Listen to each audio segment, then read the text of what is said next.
ब्रज की गोपियों के संदर्भ में कहा गया है कि एक बार एक गोपी अपने घर से निकलकर आगे जा रही थी, तो ब्रजभूमि में खेतों से होकर के जा रही थी। उस समय कोई ऐसे रास्ते तो बने नहीं थे, तो खेतों से होकर जा रहे थे, तो खेतों में झाड़ियां वगैरह होंगी थी। तो जाती जाती तो उसका दामन एक झाड़ी में अटक गया, कांटे में। तो वो जा रही थी तो क्या सोचती हुई जा रही थी, कृष्ण मेरे साथ साथ चल रहे हैं। तो जैसे ही कांटे में उसका दामन अटका तो उसको लगा कृष्ण ने पकड़ लिया है, खींच रहा है। तो बोलती है अरे छोड़ दो, मुझे जल्दी जाना है। तो एक बार बोला, दो बार बोला, तो दामन तो छूटा नहीं। तो देखती है अरे क्यों नहीं छोड़ रहा है। तो देखती है तो इधर कांटे में अटका हुआ है। तो उसने कांटे से हटाया, उसको छुड़ाया और आगे बढ़ी। तो मन में सोचने लगी कि नित्य निरंतर कृष्ण को ही मैं सोचती रहती हूँ, तुम्हारे दिल में ही कृष्ण बसा हुआ है।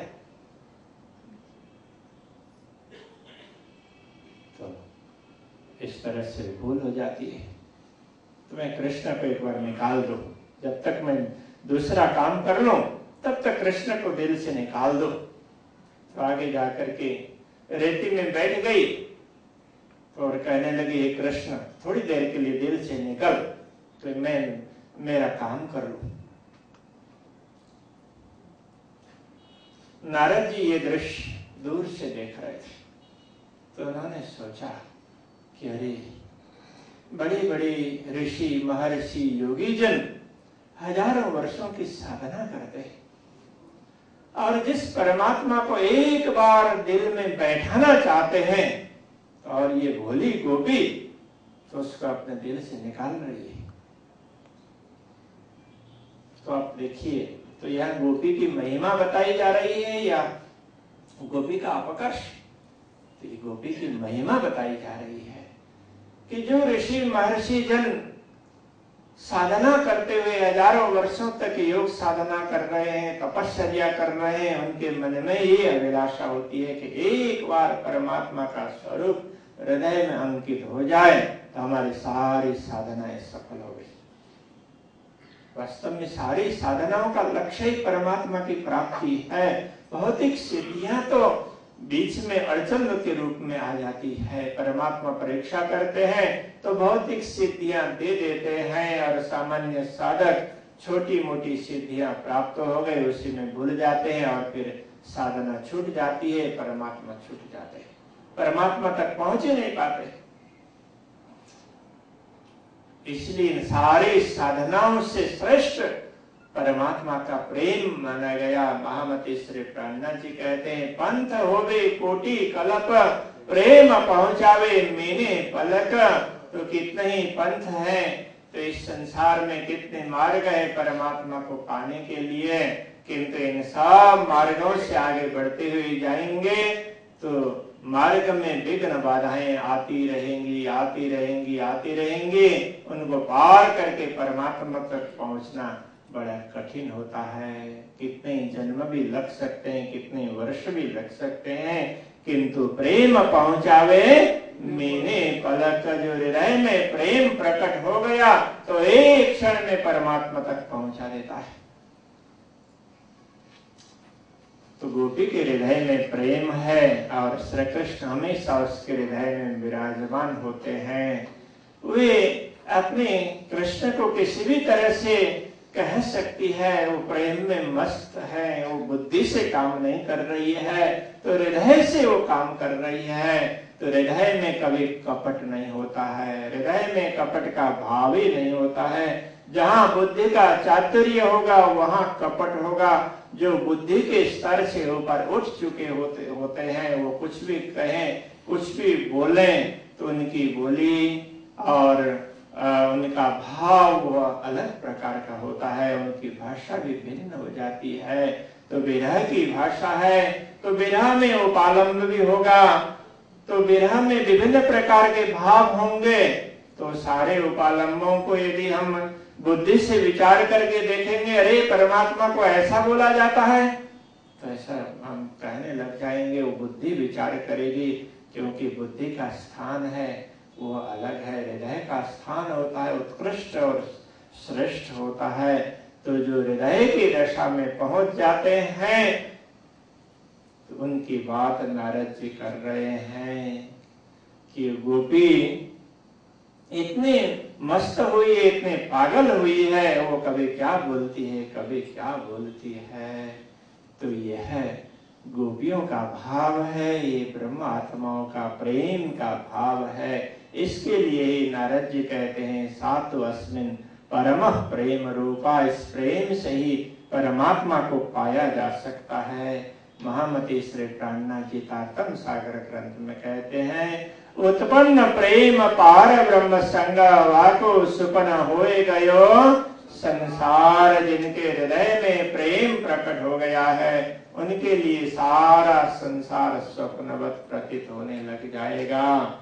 लागे वाले और कछु न देखे, पिंड ब्रह्मांड वाको हैरी नाहे। जिनकी लगनी लग गई है, तो उनको दुनिया दिखती नहीं है।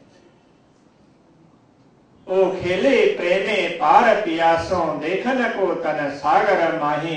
देखने के लिए उनका शरीर संसार में होता है, संसार का व्यवहार भी चलता रहता है, क्योंकि जब तक शरीर रहेगा तब तक दुनिया के व्यवहार भी चलेंगे ही। तो शरीर को कब छोड़ना, तो वो तो परमात्मा के हाथों में होता है। उन्होंने अपनी डोरी पूर्ण ब्रह्म परमात्मा को सौंप दी होती है। वो जब तक रखना चाहेंगे तब तक रखेंगे, कि उनकी अपनी इच्छा कुछ रहती ही नहीं है। सब कुछ पूर्ण ब्रह्म के चरणों में समर्पित करती है।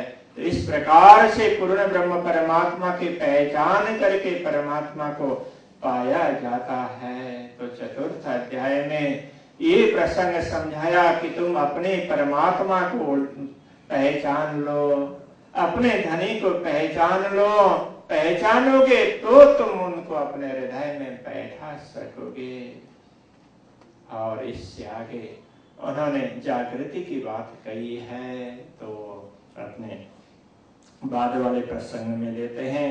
तभी मैं अपनी वाणी को यहीं विराम देना चाहूंगा। बोलिए श्री कृष्ण कन्हैया लाल की।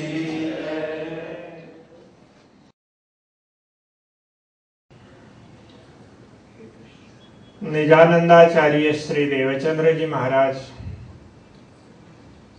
को जब दर्शन प्राप्त हुए, उसी प्रसंग में अंतिम अध्याय हमारे समक्ष है, वो है आत्म जागृति का। उनको बोलना थोड़ा धीरे से बात करें।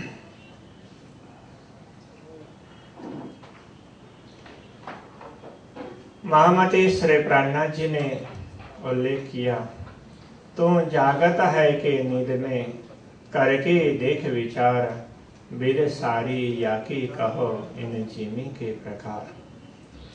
श्री कृष्ण जी ने श्री देवचंद्र जी महाराज को पूछा कि तुम विचार करके देखो, तुम जागृत अवस्था में हो या नहीं।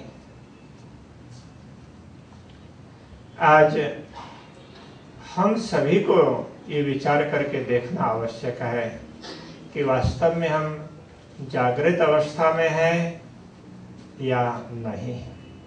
श्री कृष्ण प्रणामी धर्म में जागने की बात बहुत जोर शोर से कही जाती है।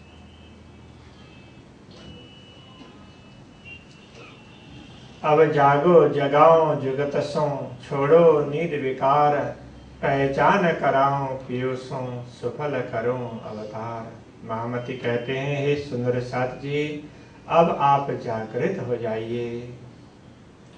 मैं आप सबको युक्ति पूर्वक जागृत कर रहा हूँ, अलग अलग प्रकार के उदाहरण देकर, अलग अलग प्रकार से समझा करके कि आप स्वयं को पहचान लें, समझ लें और जागृत होकर के आनंद का अनुभव करें। हम स्वयं को देख लें कि जागृत है या नहीं। तो इसके लिए ये विचार कर सकते हैं, अभी तक जो 4 प्रसंग कहे गए हैं, जिनको एक एक अध्याय के रूप में समझाया, तो ये 4 प्रसंग है। इनके विषय में हमें हमारी क्या स्थिति है कि हम स्वयं को पहचानते हों, हम इस दुनिया में क्यों आए, तो ये कारण जानते हो। संसार जब मिट जाएगा तो उस समय हमारा ठिकाना कौन है, परम धाम को हम समझते हो। हमारे स्वामी कौन है, पूर्ण ब्रह्म परमात्मा अनादि अक्षरातीत, उन्हीं की हमें पहचान हो तो हम यथार्थ में जागृत हैं।